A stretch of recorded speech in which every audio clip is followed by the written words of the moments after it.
some of the questions, you know, of course, everyone wants to talk about, first off, everybody is pretty much getting wrecked in this industry as of right now. The rates were amazing 2 to 3 months ago, and the rates now are have been destroyed. Some people are under the theory that some brokers are withholding. Others are under the theory that fuel prices are destroying the business.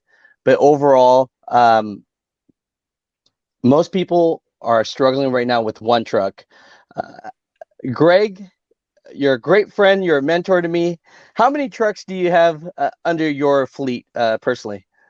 Well, we run 40 out of LA here, and then we've got another 50 that out of our corporate office in Canada, that our cross-border fleet. So we're about 90 trucks here total. So 90 trucks here.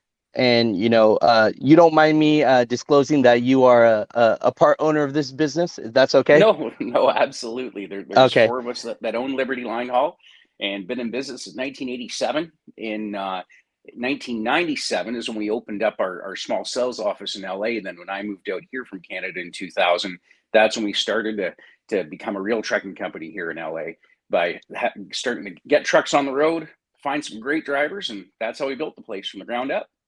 And for the people that don't know Greg, we're talking about this is a man that he gets itchy when he can't jump in the truck himself type of guy, right? So So you've done it all. You've done it all.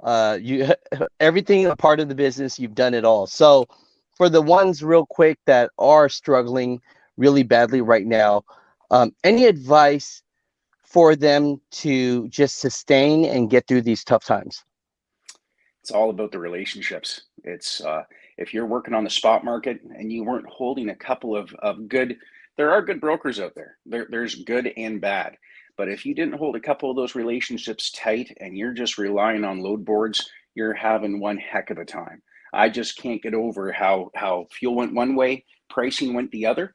I say we have 90 trucks. We're not in much of a different boat, with the exception that, of course, we've got a customer base on board that keeps going on. When spot rates were flying and doing great, we had to turn a blind eye because we had to service the customers that we knew when we got to this point would still be there to maintain the framework of what we have here today, right? But we still have to reposition trucks. We do a variety of different work. But when we're moving that truck and got to go to the load board, I tell you what, it's heartbreaking here right now. And it really doesn't make a difference what direction you're going. You end up in a different lane that generally was a high head haul lane, and now it's fallen apart. Just so like I say, holding those relationships tight. When you find something good, service the heck out of it. Say yes. That's the big thing. And of course, just like anything else in the world, you got to watch your costs. Just watching fuel, watching what you do with tires and maintenance. You have to take care of the truck and then take care of yourself. But like I say, that's the key thing. Watching your numbers throughout all this to make sure you come out the other side, because there's going to be another side, and it's going to be fun again once we get there.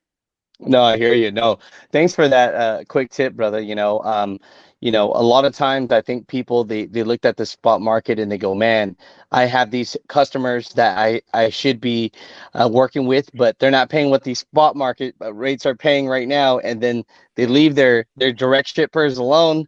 Next thing you know, now they're crying back for those relationships. So that's great advice for everyone out there. Hey, the relationships you build, stay loyal to them, keep on building them, and then through tough times, they're going to help you out too. So that's great.